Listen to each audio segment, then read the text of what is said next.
வணக்கம். இன்னைக்கு நாம பார்க்க போற ஒரு விஷயம் வெற்றி, செல்வம் இத பத்தி நீங்க நினைக்கிற விதத்தையே ஒருவேளை மாத்தலாம். நம்மள பலர் ஒரு சின்ன பையன் மாதிரி தாங்க. ஆமா. அவன் தூரத்துல ஒரு மலைய பார்க்கறான். அந்த மலை மேல ஒரு வீடு.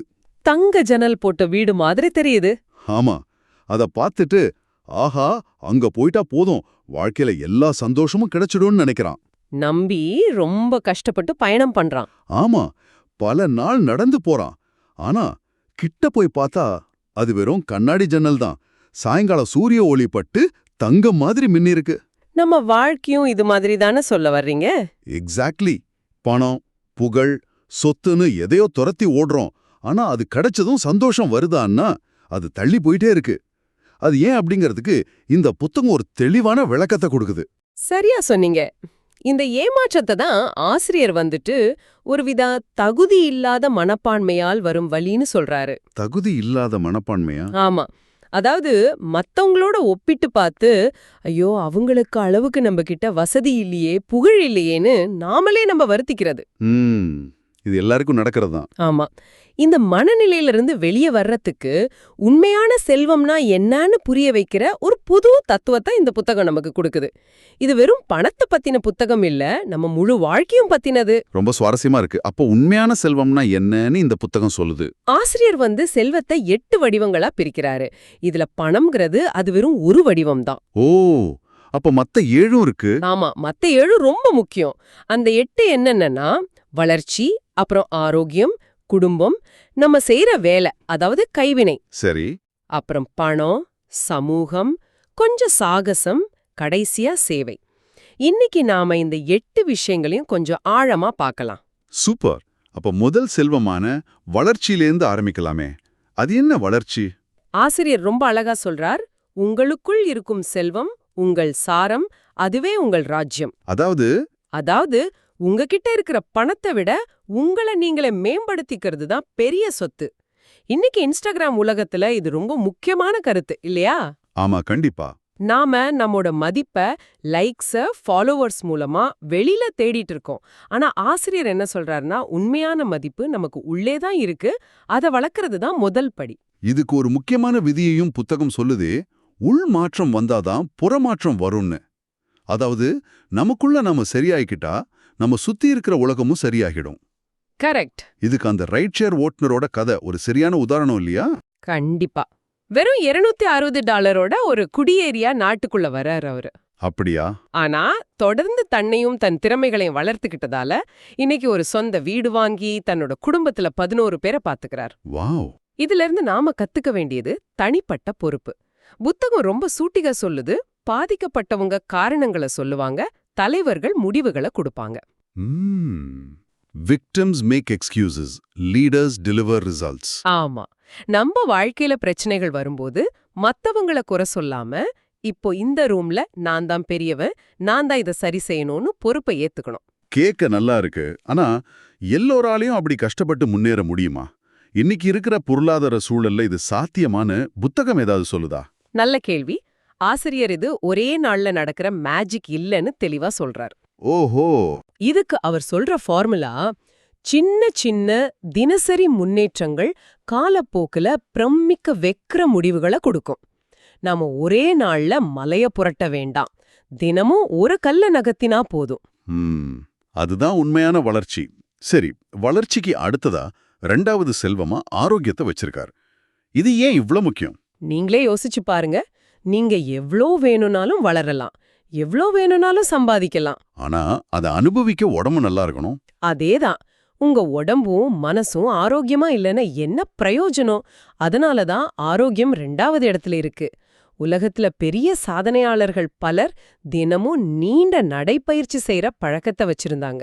உண்மைதான். ஏன்னா உடல் ஆரோக்கியம் தான் மனத்தெளிவுக்கு முதல் படி.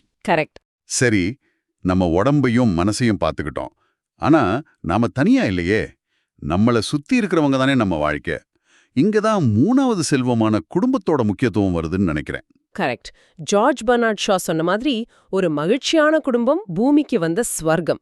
நீங்க கோடீஸ்வரனா இருந்து உங்க கூட அன்பா பேச 4 பேர் இல்லைன்னா நீங்க உண்மையிலேயே ஏழைதான். இதுக்கு ஆசிரியரோட அம்மா கதை ஒரு அற்புதமான உதாரணம். அவங்க தெருமுக்கு ஒரு பெரிய மோட்டார் சைக்கிள் கும்பல் குடிவருது. ஓ, எல்லாரும் பயப்படுவாங்கல்ல. ஆமா, எல்லாரும் பயப்படுறாங்க. ஆனா இவங்க மட்டும் தான் பேத்தியோட பாதுகாப்புக்காக தைரியமா அவங்க கிட்ட போய் என் பேத்தி இங்க விளையாடுறா, கொஞ்சம் மெதுவா போங்கப்பான்னு கேக்குறாங்க. அந்த கதையோட முடிவு தான் ரொம்ப நிகழ்ச்சியா இருக்கும். ஆமா, அந்த கும்பலோட தலைவர், அம்மா உங்க பேத்தி ஏன் பேத்தி மாதிரி, இனிமே நாங்க கவனமா போறோம்னு சொல்றார். வா. அதுக்கப்புறம் அவங்க அம்மா அந்த கும்பலுக்கு சாக்லேட் சிப் குக்கீஸ் செஞ்சு கொண்டு போய் கொடுத்தாங்க. இதுல இருந்து என்ன தெரியுது? பயத்தை விட அன்பு எவ்வளவு சக்தி வாய்ந்ததுன்னு தெரியுது. ஆமா, குடும்பம் மற்றும் நல்ல உறவுகளோட மதிப்பை பணத்தால அளவிடவே முடியாது. அதனால புத்தகம் ஒரு அன்பு கணக்கு, அதாவது லவ் அக்கவுண்ட் ஆரம்பிக்க சொல்லுது. அன்பு கணக்கா? ஆமா, உங்க பேங்க் அக்கவுண்ட்ல பணம் போடுற மாதிரி தினமும் உங்க உறவுகள்ல சின்ன சின்ன அன்பான செயல்களை டெபாசிட் பண்ணுங்க. ஒரு சின்ன பாராட்டு, ஒரு அணைப்பு, ஒரு ஃபோன் கால், இதுதான் உண்மையான செல்வம். அருமை. அடுத்ததா 4வது செல்வம் கைவினை, கிராஃப்ட். அதாவது நம்மளோட வேலை.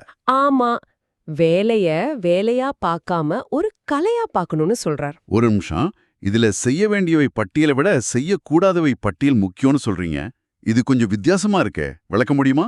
ஆமா, நம்ம வேலையில நம்ம சிறந்து விளங்க எதை செய்யணும்னு யோசிக்கிறத விட எதையெல்லாம் செய்யக்கூடாதுன்னு யோசிக்கிறது ரொம்ப முக்கியம். அப்படியா? ஆசிரியர் இதுக்கு செயல் நீக்க பட்டியல், அதாவது ஸ்டாப் டூயிங் லிஸ்ட் ஒன்னு உருவாக்க சொல்றார். உதாரணத்துக்கு, உங்க உண்மையான வாழ்க்கைய மத்தவங்களோட இன்ஸ்டாகிராம் வாழ்க்கையோட ஒப்பிடுறத நிறுத்துங்க. ஆமா, இது ரொம்ப முக்கியம்.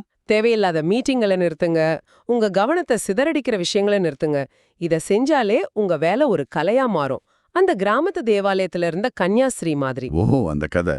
யாருமே இல்லாத சர்ச்ல கூட ஆயிரக்கணக்கான பேர் முன்னாடி பாடுற மாதிரி அவ்வளோ பக்தியோட பாடுவாங்க இல்லையா? அதேதான். அதுக்கு பேரு தான் பக்தி, டிவோஷன். உங்க வேலையில அந்த அர்ப்பணிப்பு வந்துடுச்சுன்னா அது உங்களுக்கு சோர்வை கொடுக்காது, சந்தோஷத்தையும் ஒரு நோக்கத்தையும் கொடுக்கும். இப்போ அந்த முக்கியமான விஷயத்துக்கு வருவோம். 5வது செல்வம் பணம். இந்த புத்தகம் பணத்தை வெறுக்க சொல்லுதா, இல்ல அதை எப்படி பார்க்க சொல்லுது? ஒருபோதும் பணத்தை வெறுக்க சொல்லல, மாறா அத ஒரு கருவியா பார்க்க சொல்லுது. கருவியா? ஆமா, பணம் ஒரு நல்ல வேலைக்காரன், ஆனா ஒரு மோசமான எஜமானன். அத நீங்க கட்டுப்படுத்தணும், அது உங்களை கட்டுப்படுத்தக்கூடாது. இதுக்கு ஹோவர்ட் ஹியூஸோட சோகமான கதை ஒரு பெரிய எச்சரிக்கை. கரெக்டா சொன்னீங்க. உலக பணக்காரர், ஆனா கடைசி காலத்துல தனியா போதைக்கு அடிமையாகி எந்த சந்தோஷமும் இல்லாம செத்து போனார்.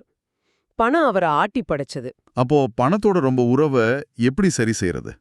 புத்தகம் பணக்காயங்கள்னு ஒரு விஷயத்தை பத்தி பேசுதே, அது என்ன? பணக்காயங்கள்னா பணம் பத்தி சின்ன வயசுல இருந்து நம்ம மனசுல பதிஞ்ச தவறான நம்பிக்கைகள். உதாரணமா, பணக்காரங்க எல்லாம் கெட்டவங்க அல்லது பணம் தான் எல்லா பிரச்சனைக்கும் காரணம் மாதிரியான எண்ணங்கள். இந்த எண்ணங்கள் நம்ம கிட்ட பணம் வர்றத தடுக்கும். முதல்ல அதை சரி செய்யணும். சரி. அதுக்கப்புறம் உண்மையான நிதிச் செழிப்புக்கு ஆசிரியர் ஒரு முக்கியமான விதியை சொல்றார். பழக்க வழக்கங்கள் அறிவாற்றலை வெல்லும்.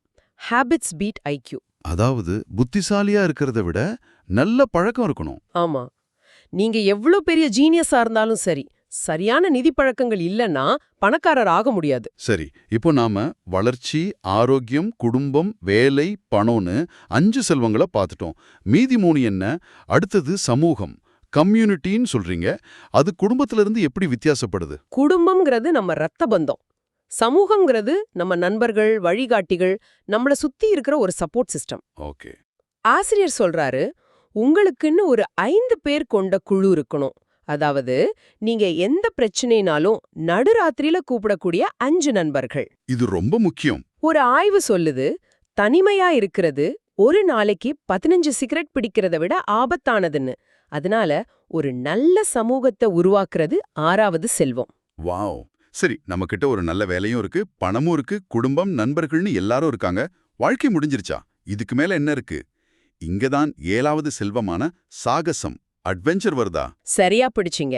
வாழ்க்கை பாதுகாப்பா இருக்கிறது மட்டும் இல்ல, கொஞ்சம் சுவாரஸ்யமாவும் இருக்கணும். சாகசம்னா எவரெஸ்ட் ஏறணுமா? ஹஹா, அப்படி இல்ல.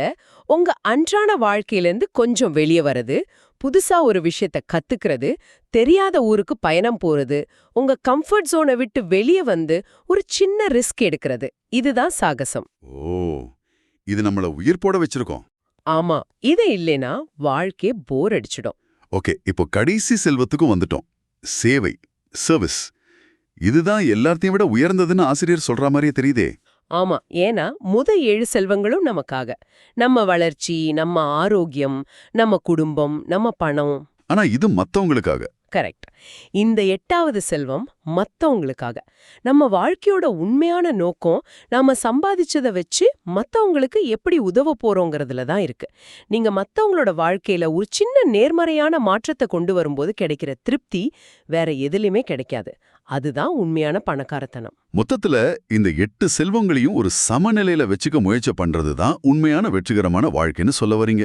ஆமா, வெறும் பணத்தை மட்டும் துரத்தி ஓடுறது அந்த தங்க ஜன்னல் வீட்டை தேடி போன சின்ன பையனோட கதை மாதிரி கடைசியில ஏமாற்றத்துல தான் முடியும். அருமையா சொன்னீங்க. இந்த புத்தகத்தோட மையச் செய்தி இதுதான். நீங்கள் முழுமையாக வாழுங்கள், அதனால் நீங்கள் காலியாக இறக்க முடியும். Live fully so you can die empty. அதென்ன? அதாவது உங்க திறமைகள், உங்க அன்பு, உங்க கனவுகள்னு எதையும் மிச்சம் வைக்காம இந்த வாழ்க்கையிலேயே எல்லாத்தையும் வெளிப்படுத்தி மத்தவங்களுக்கு கொடுத்துட்டு போங்க. இந்த உரையாடல ஒரு சின்னனையோட முடிக்கலாம்னு நினைக்கிறேன். சொல்லுங்க. இப்போ இத கேட்டுட்டு இருக்கிற நீங்க ஒரு நிமிஷம் இந்த 8 செல்வங்களையும் யோசிச்சு பாருங்க. வளர்ச்சி, ஆரோக்கியம், குடும்பம், கைவினை, பணம், சமூகம், சாகசம், சேவை.